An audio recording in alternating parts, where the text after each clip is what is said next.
Ruth Meyer. It's February 16th, 2023, and I'm being interviewed by two students from SIU Edwardsville. So I was born in 1953, so I'm retired. Born in Jerseyville. Well, I was born in St. Joseph's Hospital here, but lived in, grew up on a small farm in Jerseyville. So it was a community exclusively white, didn't have any contact, and didn't know nothing, really. I mean, I was getting indoctrinated by my culture, right? But I didn't really know what was going on. And then I went to high school in Springfield, Illinois, and then I went to college, and that's when I got woke up. University of Illinois, Champaign-Urbana. So when I got there, the civil rights movement was going on, the anti-war protests, the Vietnam War, and I got woke up real quick. And I learned everything that I thought I knew was nothing about race, the politics and how it worked, the culture, the society to keep it going. So at that point, I had to become a social worker and make a difference. I didn't get the highest grades, but I got A+ in the things I was doing on campus. I just knew I needed to do something to be of service. So when I left college, I joined what it was called VISTA today. It's called AmeriCorps. And I did a year in Southwest Georgia, a year in New York City. And when I was going to apply for third year, across the hall in New York City was the Peace Corps. And I went in there and I applied. And then from there, I went to Costa Rica for 11 weeks of training. I went to Nicaragua. And 3 or 4 weeks later, Chamorro was assassinated. And it was civil war. And the next 13 months of my life, I lived in civil war. And they brought 120 Peace Corps volunteers into the Managua, the capital, and said, you don't have to stay. You have a 2-year commitment. We get it now. You don't have to stay in war. And 100 went home, and I was one of the 20 that stayed. But it never entered my mind not to. The need was so great. Where do you think you found this need for service? I don't know. I think I was born with it. It's like as soon as I got my first job, I knew within a couple months that was it. I can't explain that. It's just something that drives me. Some people say you're too passionate.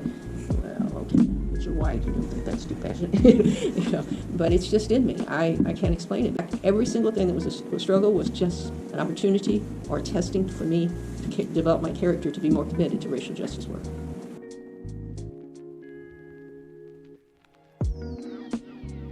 Everything came the way it was supposed to come. So I did this job, and it was a contractual job for children. It was Department of Children and Family Services, which is Dutch Child Welfare. Did it for a year, and this one person said, you got to apply here.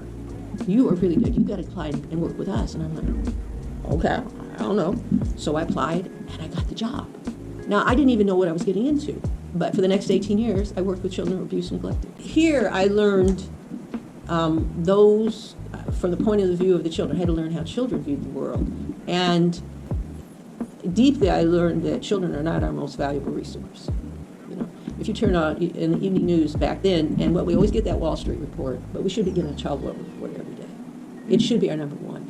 And I'm adamant, because I worked with hundreds and hundreds. Yes, individuals abuse, but the system disproportionately impacts those that are not white or not upper middle class and above. And that's what I concentrate on, the system. So in Alton is no different than any other town or city. There are programs for individual families, but I'm interested in how does the whole structure function. Doing child welfare, I got to know them all, because working with children, of course, the education, of course, the housing, of course, all of that, got all the contacts, knew all the people. And though there were some that were so passionate, it would go way beyond their hours and time and commitment to do things for children. Others, had gotten burned out maybe, or just put it in, it was a mixed bag like it is in everything.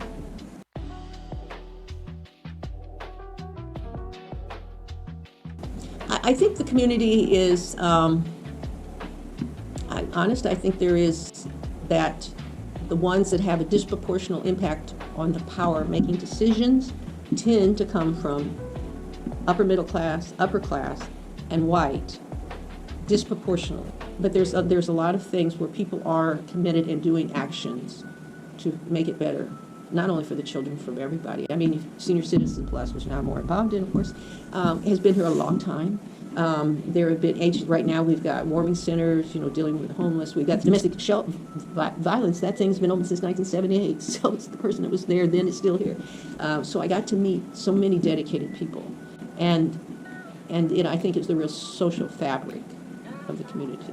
It's a mixed bag. I'm not one that thinks we're the greatest, and I'm not one that thinks we're the worst. I think we have our issues, but we have our strengths.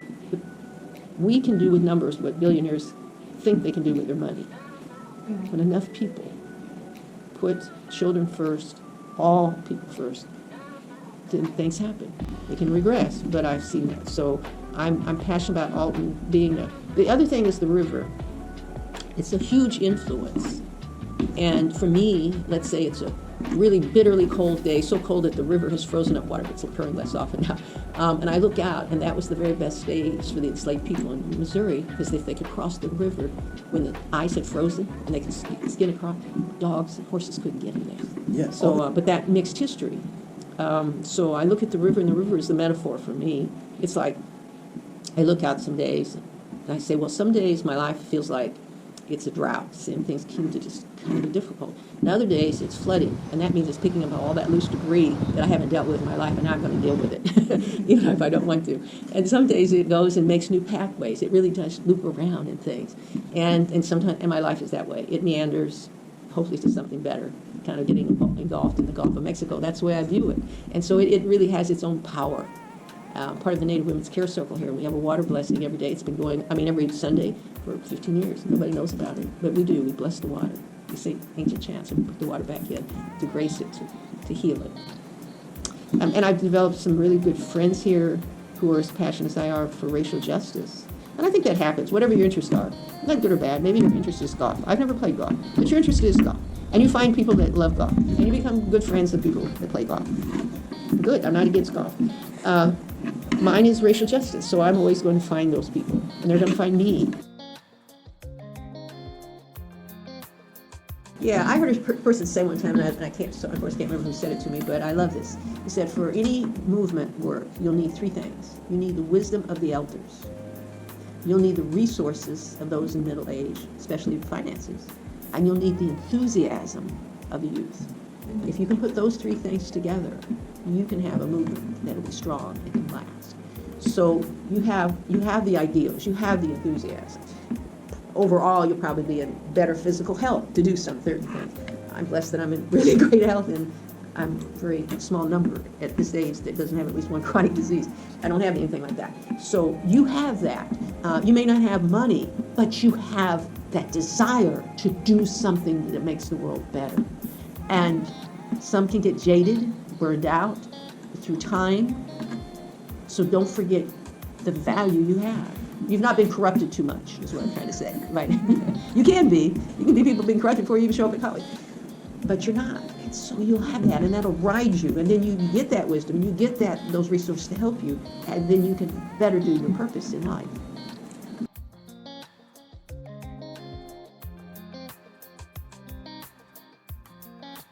How do you think that, how do you want your story to be told?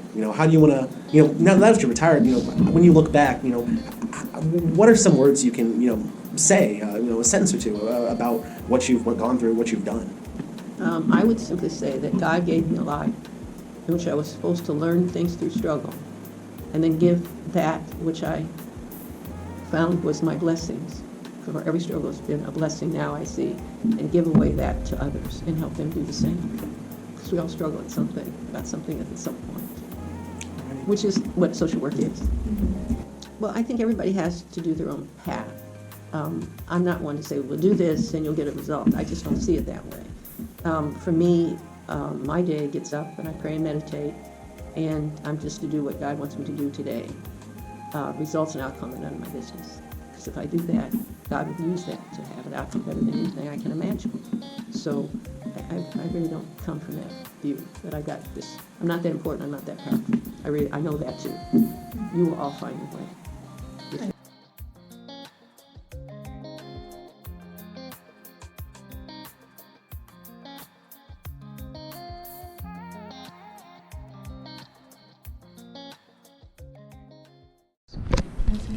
Hello, Kaz. It's on. I think you're actually recording.